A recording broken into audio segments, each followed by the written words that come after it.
Okay, welcome everybody. I'm glad to be here. We are recording this on not only 11/11, which is, of course, a strong numbers portal day, but here in the United States, it is also Veterans Day.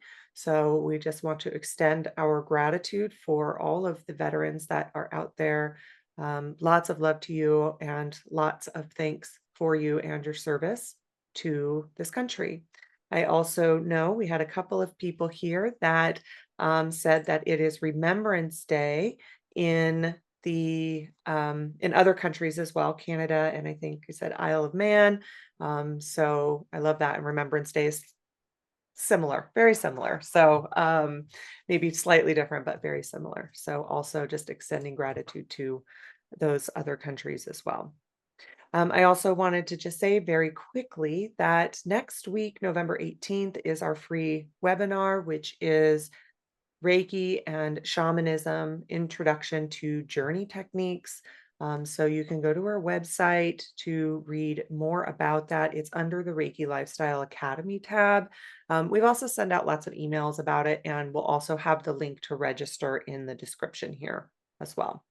But if you do join the Distance Reiki Share Live, it is a little bit different next week on November 18th. You do have to register for that. Then the other announcement is the following week, we are going to be doing, so that's November 25th, we are going to be doing our free gratitude ceremony.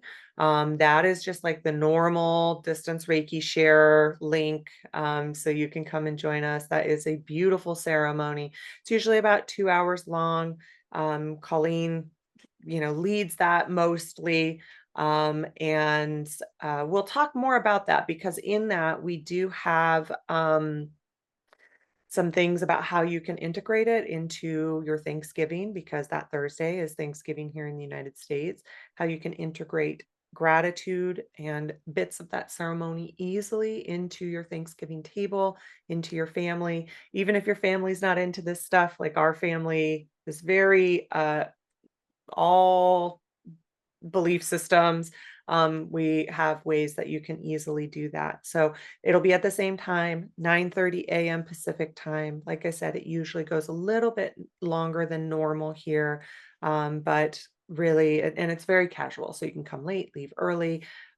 It's the same link, and it is a very beautiful thing that we always really love doing.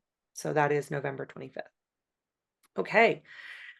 We'll go ahead and get started for today. So, what we're doing today is just essentially wrapping up this unit. That feels like a college professor way of saying it. We are wrapping up this unit of spiritual buzzwords. So then the next 2 weeks we're doing things that are quite a bit different, and then we'll move on into a different topic in December. Um, so this whole bit of information has been all about spiritual buzzwords. So we started off with the chakras. We've done chords, attachments, mediumship, channeling, ancestral healing, past lives, and then last week we did divination tools, and the different ways that we can combine all of these into our Reiki practices.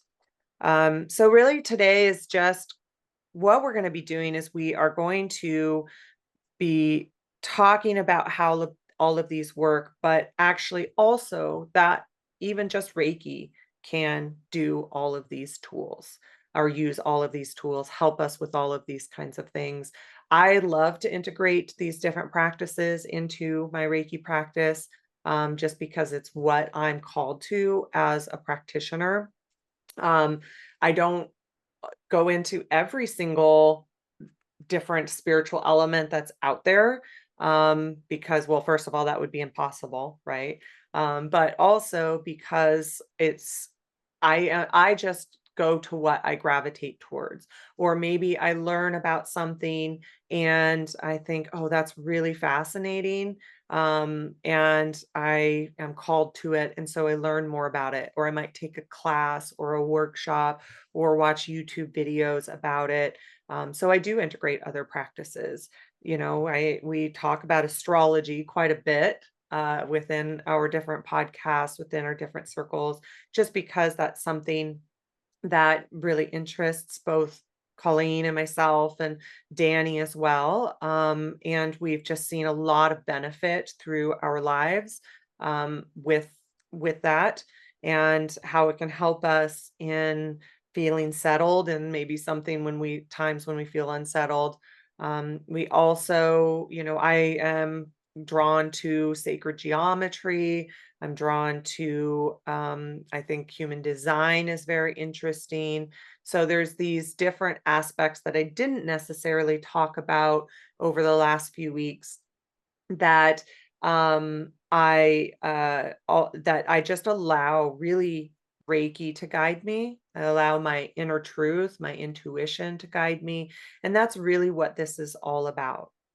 Then at the same time, some of those things may not interest you. You might think, wow, that feels quite woo woo, and I don't have an interest in that. And that's okay too. And that Reiki is your practice, Reiki is your main modality. And the cool thing about it is that Reiki can do so much of the things that we did talk about. So that if you don't have an interest in all of those things, that's okay too. Because really, again, at its core, Reiki is that stress reduction technique. It works, even if you think of it as like a biofield therapy, which is one of the most common scientific and medical ways of explaining what Reiki is. That it helps us on that path to wellness in our mind, body, and spirit, whatever that looks like for us. So that's the biggest thing that we always like to convey, is that you don't have to be interested in those practices. Sometimes you go into Reiki and you're like, I don't have an interest in any of that. And then Reiki opens pathways within us, or opens maybe somebody talking to us about one of these things. And it's like, oh, that makes sense. And you see that a lot. Reiki sometimes is the doorway, or the gateway, or the portal, since today is 11/11, into learning more about these things, opening up to a lot of these things. I know for me, I didn't, um, I didn't really, I didn't start off with the belief system that I have now. Through the experiences that I've had within my practice, not just for myself, but really as a practitioner, because that's so much of where I find that expansion of a belief system. Um, that is really where my belief system has expanded from, or where it has expanded from, like where it has gone, because of the experiences that I have had that are so real. So, and that knowing of the experiences that are completely outside of my awareness, that it's like I couldn't, my even though I have a good and active imagination, that, I mean, for an adult, I should say, that I still wouldn't come up with the things that I experience in sessions, with it all. I had that just yesterday with a session that I had, and what came through with it, I'm like, I would have never expected that to come through with the, um, the intention that this person had set. So that's the really neat thing about it. And so you might find that this does open the gateway to some of these things. And then also, it's not wrong if it doesn't, because I know a lot of practitioners that really only stick to Reiki, or they may even keep Reiki a separate part of their practice. Like if they do other things, I know people that, keep their like Reiki and their um, astrology practice separate, or Reiki and their crystal practice separate, because they stick more to the traditional, or what's thought of as the traditional aspects of Reiki and Reiki practice. And then other people that are scientists that only think of Reiki as a biofield therapy that's used for stress reduction. And so they only stick to Reiki because the other stuff just does not call to them. And all of that is valid. All of that is a beautiful piece of this. And I had this conversation, funny enough, on social media not too long ago, and I am not a keyboard warrior. So it's rare uh that I even respond to things that might be different than how I think of things. I'm just too sensitive. I've said that before. I'm way too sensitive. I just, and kudos to people that are not, but I am. So I don't engage in it. But that, somebody else had a different experience with, what was posted and had very strong opinions about it. And I said, well, the beautiful thing about it is that we don't have to have the same opinions. That has not been my experience at all. I've had an entirely different experience. But the good thing about Reiki is it requires no spiritual belief system. So you can be all the way anywhere on the spectrum, from a person that has no, what we think of like a religious belief system in some sort of deity, or some sort of consciousness, and however you define that, all the way to somebody who goes to church and integrates it within their spiritual or their religious belief systems, and anywhere in between of those two things, because that's inherently a part of it. It doesn't require a spiritual belief system. So, again, there's so many different things that I would have talked about, that I think that it can absolutely be integrated with, but there's only so much time and so many topics that I can talk about. So really, when it comes down to it too, is that a lot of these things work within the different levels of who we are. So it works within, and this is Reiki too. It works like when we're talking about the chakras and the auric fields, we're talking about our personal systems. And when we're talking about being a practitioner, we are talking also about other people's personal systems. Not that I'm, getting myself involved in other people's personal systems, but I am sending Reiki to other people's personal systems. But when we're talking about the chakras and auras, that is my own energetic practices, my own energetic systems. Um, so bringing in balance and awareness with it. When we're talking about cords and attachments, we're talking about the relational energy that we have. So, um, whether that is relational to somebody else, whether that is relational to a spirit or a being that's outside of ourselves, that's still that relational energy.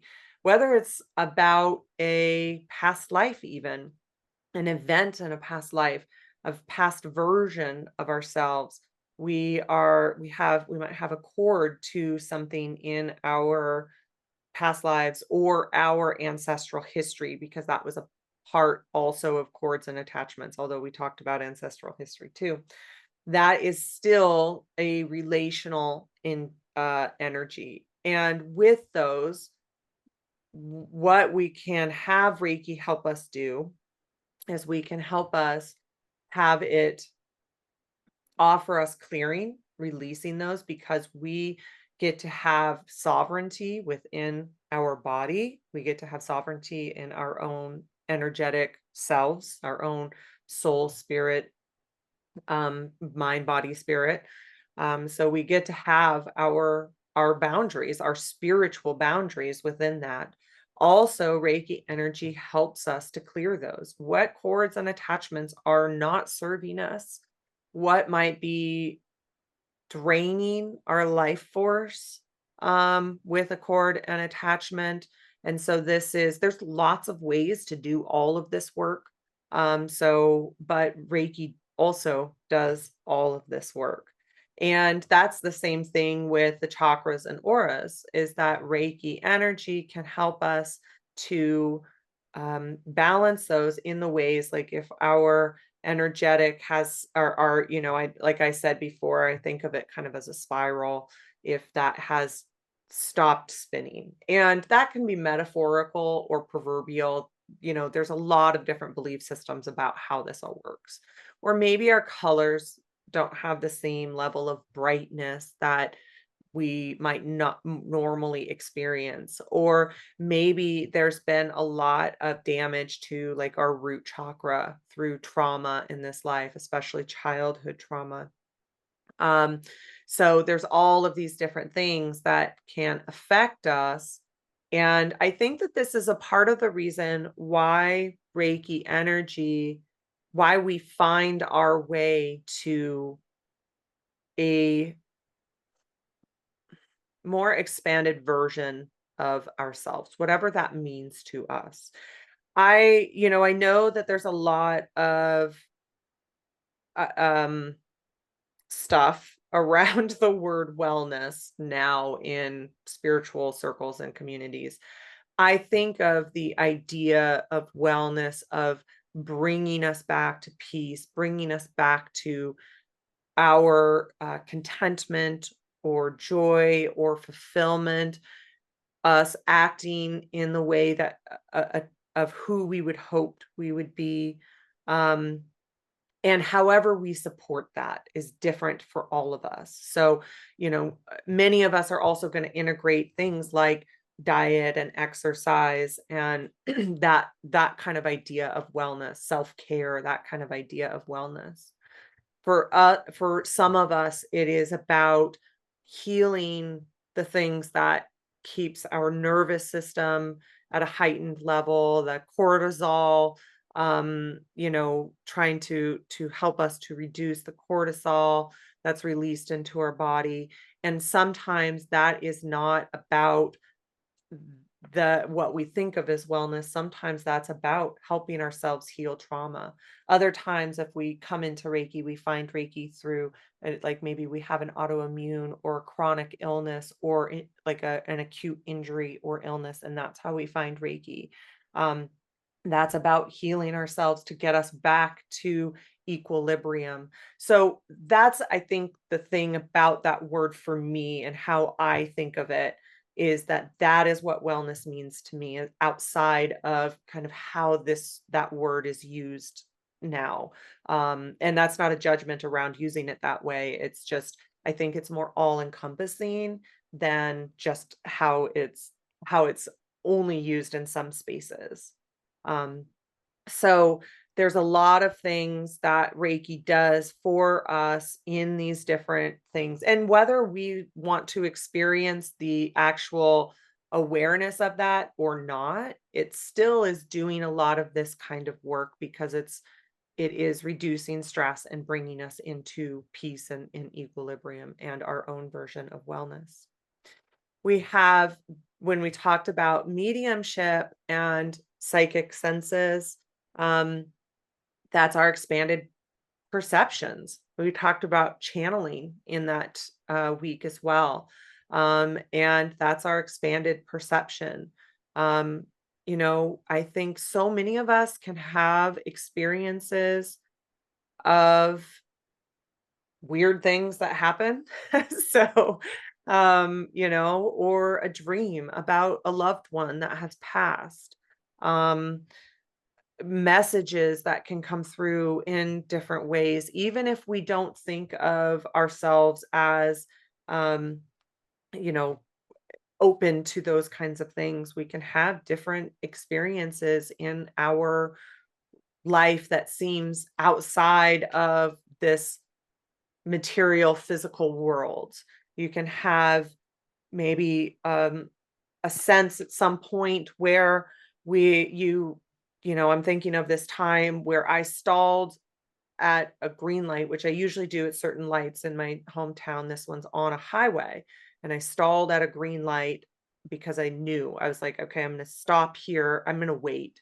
And sure enough, a semi truck went barreling through the other red light. And there was just something within my intuition that knew to stop or to wait. And had I not had that sense, and there was just like, so many of us have had these kinds of experiences, right? Um, had I not, it would have not been good. And I had Luna in the car with me, and I still get chills about that situation. Because like even the idea that had I not listened to my intuition at this point, is just it like still gets me because it was uh that strong of like that guidance, that inner knowing and that those gut instincts. So so many of us have had experiences like that in our life, or that mediumship type of experience, that this is another thing that we can visit through Reiki energy if we are interested in that, or that it helps us to do if we are interested in that. And when we have those experiences, how do we visit that? How do we explore that? How do we understand it? Even if we're not exploring it to like we're learning about how to do it and things like that, how do we ask those questions and how do we receive answers for it? Another thing that Reiki does, it is an enlightened energy. So we can do it through Reiki energy in a very safe way. um, it's spiritual communication, and it helps us to expand our perceptions, and it helps us with our intuition. That I will say is something that I kind of hear across the board. Even if people don't have the Reiki lens of wanting to be in those expanded perceptions or develop those clear senses, like people do talk about, even if they think of it as like a biofield therapy, people do talk about how it did that regardless of their interest in it. And even if it's just like being able to listen to their gut instincts or their intuition, it's still pretty well, um, it's still pretty well kind of across the board that it helps us to expand those perceptions. We talked about ancestral healing and past lives, our soul's history.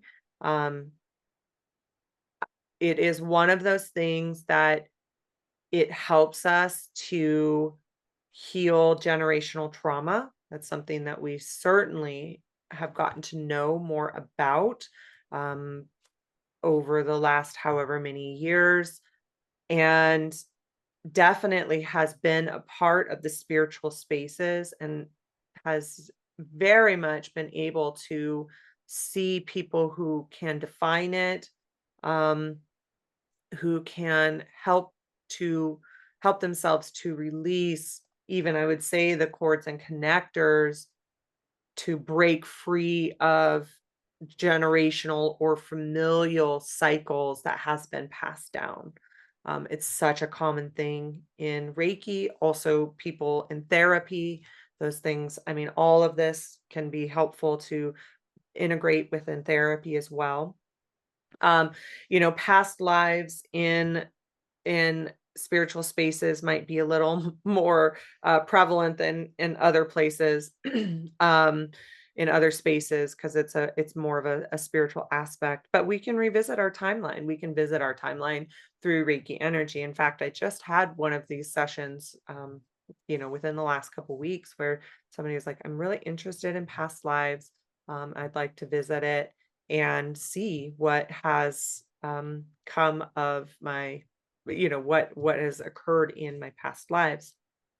And we do that through Reiki journey, and that is something that we can visit. You can also just set intentions through Reiki energy. Things like automatic writing can help us to explore that, asking those questions. Sometimes the awareness can come through not just necessarily like in self Reiki or a guided Reiki journey or something like that, but it you can also get messages in those downloads in the car or cooking or showers. Somebody else said they get it somewhere else. I forget, but people can have them on walks, things like that that are part of this. Um, a part of this too, and the things that Reiki does. Also, sometimes we can have blocks in this life, and you see this a lot in people who are called to Reiki energy or other spiritual places like herbalism or things like that, because we have soul's knowledge from a past life where we were a healer. And you can see blocks to that because of safety. Um, that Reiki can release, because many of us, not all of us, but many of us are in a place now in our society where we're able to explore, where we're able to remember. That's a big part of this, is going into our remembering of this, because also one of the things that Reiki really does is it focuses on the gifts and the talents as opposed to only the hardship of our experiences in past lives. So, yes, maybe there was brutality in our past lives for being a healer, but also we had the gifts and talents of being a healer. And where is that remembering? Some people are born with remembering, other people have to find it again. And so, one of the really big things that Colleen and I have learned through this work and through the work of Reiki energy, as and this isn't exclusive to Reiki, but it is a shift in a lot of healing modalities that are happening, where shifting the lens of healing work is about doing the healing work is important, letting go of all that crap, right? Um, but also, how do we go into our empowerment? How do we live in our empowered self? The remembering of our gifts and talents, because a fully empowered version of ourselves is a healed version of ourselves. So both things are true within that. Where if we only are focusing on the healing, then that's all we're going to experience. We're going to have to go into the lifetimes of brutality. We're going to have to go into the lifetimes of experiencing the rotten things that have happened to us in past lives through humanity. But if we can focus on the gifts and talents, if we can focus on lives of mastery or the lives of ordinary contentment, um, because that's a reality for many of us, right? That that is what goes into the revealing. That's our empowered self. So, and that's one of the things that Reiki energy naturally does, because it fills us with life force and vitality. It's a enlightened energy. Yes, it releases, and if we think about it from the fact of it, like it being a biofield therapy, it releases. So it's releasing that stress. It's helping to calm the sympathetic nervous system. It's releasing all of those things. But then it's filling us with life force and vitality. It's leaving us in a place that is, most of the time, we all have those times where we can leave a session where we're uncomfortable, or we might have a headache as we are releasing things that are no longer serving us. But after that releasing process, we are a more expanded version of ourselves. Um, so it's leaving us in a relaxed state. It's leaving us in a place like where we have less pain, where we have less anger, where we have more compassion, maybe less worry, the ideals, right? And so it's leaving us in those places naturally. That's just naturally what it does. And so if we can extrapolate that to the rest of this work that we might do with Reiki energy, it's the same thing. Like it's a part of the fundamental frequencies of the energy, that it focuses on those parts of filling us, empowering us, helping us to live in a way that is, however you think about it, happiness or peace or contentment or fulfillment, or um, however you like to think about that, or what your goals are with that, it's doing that naturally. And so it does that with this work as well. And then we talked about divination tools, and we can use divination tools. So listening to the divine, the cards, the pendulums, the different things that people use for divination, or helping them for guidance, helping them for decisions, helping them, maybe when you're in a hard time and you just need a sign from the universe of like, how do I process this? How do I move forward from this? All of those kinds of things.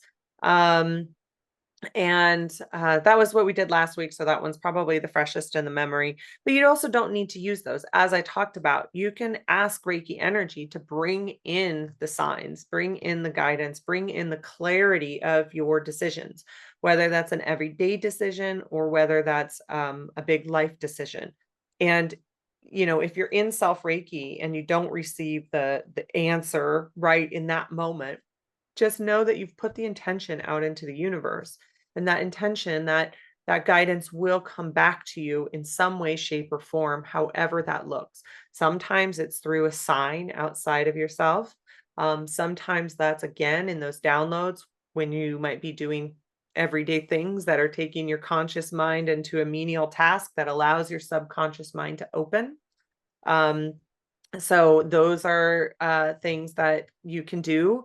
And Reiki can, when you're asking the universe, the universe shows you in different ways, and how that looks. Sometimes a decision is made for you, that ends up being the better decision in the long run. The Thank God for unanswered prayers. So many of us have had those experiences where something that we thought we wanted did not work out. And because of that, um, our life took an entirely different direction than what we thought. And, I'm raising my hand here because I've had it happen. Um, and, uh, and to me, that is a part of kind of it knowing more than what I know within my conscious mind or body at the time. So that's a part of this too. And you can look back at those times, and you can be grateful, even when they're extremely hard. Maybe you're not grateful for the situation, but maybe it took your life in a way that is a version of yourself of that you were striving for in a different way. So all of those things can be true. I think when we do it through Reiki energy, I wouldn't say it's gentler because, I've been through really hard situations in the past 5 years, and I wouldn't say it's gentler, but I will say it certainly was. I'm so grateful to have it because it's something to turn to help, something to turn to support. It's something to turn to heal, something to turn to have guidance with. When you just don't know how to human through it, because humaning certainly can be hard in this dual plane. So all of those things can be true. And I just I just think I'm so grateful and so thankful that I have it to be able to help me through it. Because whether it's myself that's going through something or whether I'm going through something that has to do with other people, it helps me navigate it all. And I will say too, it helps me to be more compassionate, whether it's to myself or whether it's to other people. And sometimes I don't always feel that way. Of course, the first to admit that, that I'm like, okay, I have to work through this. I have to process this, and I have to ask, like, I have to go into my Reiki and my spiritual tools to help me be the version of myself that I would hoped I would be through this kind of situation. And so all of that is a part of this. And sometimes that includes me pulling cards. I know for me, my oracle cards are a really big support. And then other times, it's just listening. It's just listening to the divine, which is what divination is. There's tools in divination, but divination is listening to the divine. And sometimes that's just placing my hand on my heart. A lot of times I place it, or I'll place it on my throat. It's placing my hand on my heart and giving myself Reiki and listening to what it has to say, or filling me up with life force and vitality to help me be in that place of like a more vital and empowered version of myself so that I can hear the clarity that I might try to have within my oracle cards or things like that. So it is something that we can use if we're not interested in all of those other kinds of tools that, we might that a lot of people integrate within their practice. So it helps our body, our mind, our spirit, our relationships, our spiritual communication, our lineage, our soul's lineage, our divine listening, and then our embodied living, um, and whatever that means to you, or our wellness in whatever that means to you. Okay. Go ahead, Danny. Wanted to add to that. That's really great. And I feel that Reiki doesn't have a schedule, which I love. Like the boundaries are really open. So it's like, oh, can I wear rings when I give Reiki? Yes. Can I drink coffee before I do, have a Reiki session? Yes. I mean, it's like so open, which I love. The schedule part is big. We get a lot of emails about, I was attuned to Reiki 20 years ago or 10 years ago, and can I get back into it? And to me, it's timing. Like sometimes it just doesn't sound right or feel right. Like you can read the same book or watch the same movie in a different time or do our classes, year after year. It's like, oh, wow, I have a totally different experience. And so I think that I like it, Reiki a bit like that because it's so open. The boundaries are there, yet they're very kind and just doing it your way, which Colleen and you talk a lot about, is just doing it your way. And how does it feel comfortable to you? Like teaching it or giving it or receiving it? How does it feel good to you? And there's not a one rule for Reiki. Yeah, thanks, Danny. That's so true. Reiki your way. Also, I didn't say on the recording, just real quick, that Colleen is back from Japan, but she got back really late last night as of this recording. And so she'll be here next week, but she just couldn't quite get here this morning, but she is back from Japan and got in safe and sound. I meant to say that at the beginning, but I forgot. So all right. Well, thank you so much, everyone. And we'll go ahead and go into the journey today, and we'll see you next on the next one.